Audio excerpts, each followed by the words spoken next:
Module 4 is the last part of this course. It's a short text written by Professor S. Mohanraj. Professor Mohanraj retired as a member of the Department for Training and Development, School of English Language Education at EFL University, Hyderabad. He is interested in materials production, teacher training, and using technology for language teaching. In this text, Professor Mohanraj responds to a question posed by us regarding the nature, scope, and potential of digital literacy. He explains how the digital media is changing the way we speak and write. I'll read the text first for you. After I finish, please read it one more time. The activities and tasks on the worksheet in this module consolidate everything we've looked at in this unit. So please remember to complete this worksheet after you listen to the text.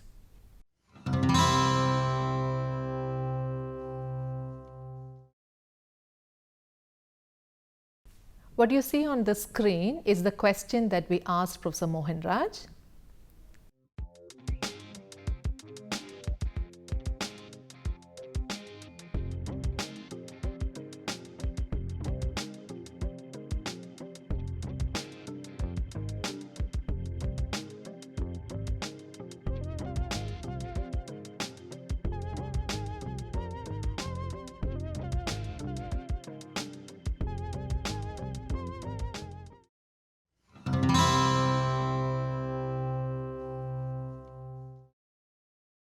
And here is Professor Mohanraj's response. Technology is here to stay and we cannot wish it away easily. Let's briefly look at what is technology in layman's terms. Any new invention is technology. Writing was technology that said goodbye to rote learning. The spoken word could be recorded in script for transmission. This was an innovation and a technical innovation at that. Writing required tools such as parchment and stylus to begin with, and these have now developed into paper and pencil, pen as the case may be. This is also fast fading these days, giving rise to digital writing pads. We need to accept this change, nay, we've already accepted this change. Stylus to pen was a major revolution, and the pen itself has undergone a broad spectrum of changes. Dip steel to fountain pen to ballpoint pen to a variety of other writing tools. Printing has ushered in a lot of change in our thinking, education, and development. Let's not spend too much time on listing all these innovations. Digital learning is another offshoot of technology, and how permanent or transient is it going to be is anybody's guess. But we are living with it today and we need to accept it, check whether we can harness it to suit our needs rather than be critical of the differences it exhibits to the conventional modes we are familiar with. What are some of the changes that have been ushered in by digital communication? Let's look at these changes under three headings as follows. A. Structural changes, that's grammar. B. Lexical changes, that is changes in vocabulary. And C. The pace of communication. Let's begin with structural changes. The sentences are no longer formal and they do not necessarily adhere to the rules of grammar. I take this as a process of simplification which is in keeping with the developments all around us. For example, the computers we are using today are far more easy to operate compared to the computers of just a decade ago. This is because the computers have developed or evolved. They have become smaller, cheaper, and easy to use without having to have a lot of technical knowledge. A language evolving undergoes a similar process. Think of ancient languages, their script, and today's modern languages and their script.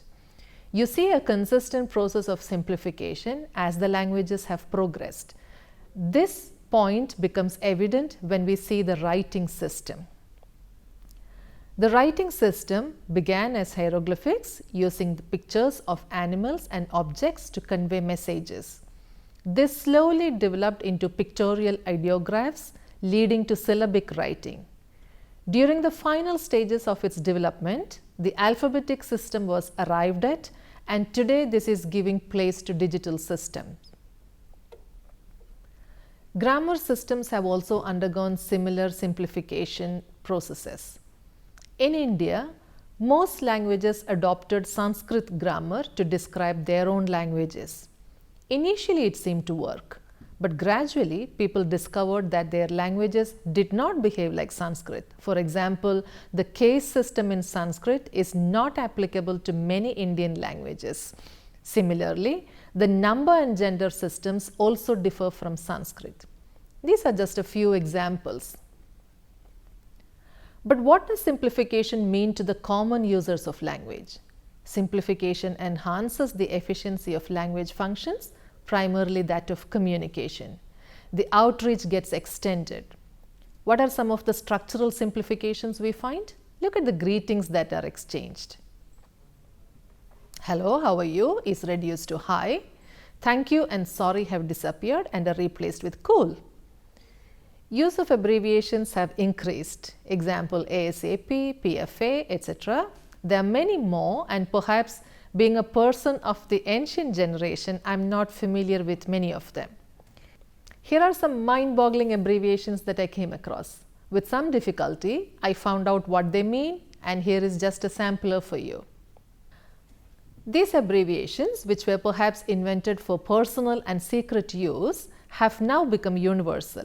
This reminds me of a variety of communication that existed among the pirates known as argot. Are we getting back there? The structural differences are spread across both spoken and written varieties of languages, thus making the language more accessible to many people. It has become a leveler. Let's look at lexical variations. Look at some of these words: dude, nerd, take a leak, etc. These words mean little to the people who are 50+ years of age. These words have come into circulation about 2 decades ago, and they are gaining strength, though it is restricted to teenage groups and some young adults. However, there is a promise of these words catching up on the social medium, WhatsApp, LinkedIn, Facebook, etc. Today, social media, especially WhatsApp, is not the exclusive of elite educated class. The domestic help, skilled labor and others use it functionally. They have become adept at it, for it has provided an impetus to their work. This is another example of how digital language use is a great leveler. Along with this, we also see an increased use of emojis. This is in itself a newly coined word. Emojis cross the language barriers and connect people across classes and language groups. This certainly needs to be accepted as an advantage of digital communication. But the moot question is, in using emojis, are we progressing or going back to the days of hieroglyphics? Let's take a more common example. Appa, Amma, Papa, Mama, Achan, etc. have become obsolete words. These are replaced with Mummy and Daddy universally. The domestic help, the driver, the attendant in your office, and think of any such person from the category of EWS, they are all addressed as Mummy and Daddy.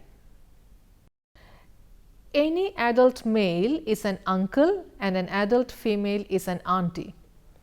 These have been made popular with social media and gained further impetus from the digital communication.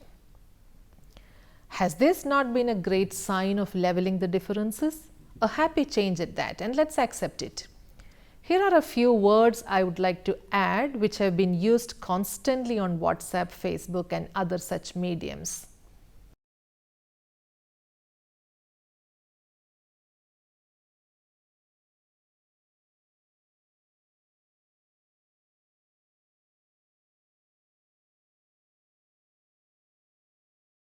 Now we come to the pace of communication.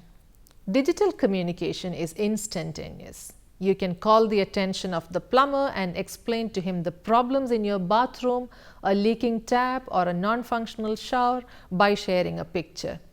You can have the repair work attended to faster than earlier days. The entire society is moving towards digital world. Today, the spoken and written words are adequately supported by visuals, either actual pictures or representation of objects through diagrams and other means. This makes communication faster and spread across the globe more efficiently. Given these factors, is it not right for us to rethink on the uses of digital communication? David Crystal, the best known living linguist, has accepted this as a process of language development. He says, "This is a greater unifying force among the global dwellers. Do we accept it or brush it under the carpet? The choice is ours." Thank you for listening to me. Signed, S. Mohan Raj.